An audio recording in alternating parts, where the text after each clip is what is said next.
Greetings humanity from all around our only planet, that we all know, as home.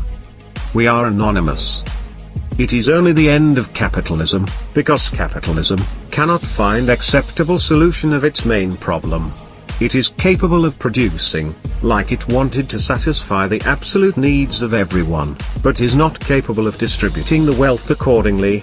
The welfare concept was the last big try, but it failed. So it always has overproduction of everything. For those who is poor, it is not because of production being too low, but because either he or she missed the money train. Again, problem of distribution.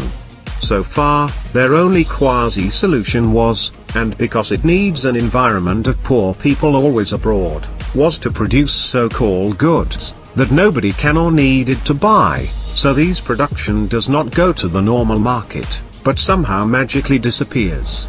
It's like public investment, to create demand, not in terms of need, but for money ready to be spent on normal so-called goods or services, or, ironically, to go into hyperinflation.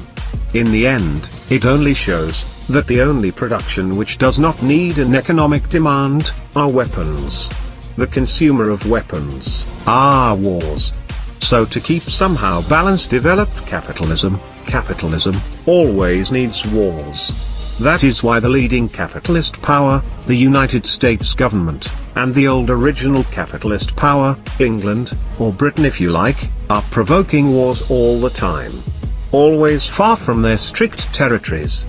Now it is Ukraine, but there are also other wars on our planet, and all with the same roots. Even if the United States government, or England, or Britain if you like, may say they are not participating directly. But the fact is, they are supplying them with weapons. How can you supply weapons to poor nations, like Ukraine? For them, they would collect money from your own pauperized population via tax, and send this money to those who are meant to buy the weapons you are selling, or supplying, whatever comes first.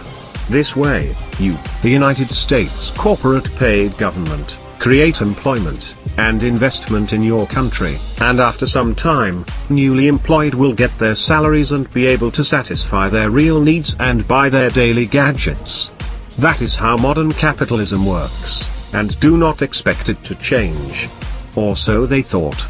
Once the new free world emerges, that will not be based on capitalism, everyone should be wise enough to not get provoked to unnecessary wars, or to allow the United States corporate paid government's aggression. Be prepared for a global revolution.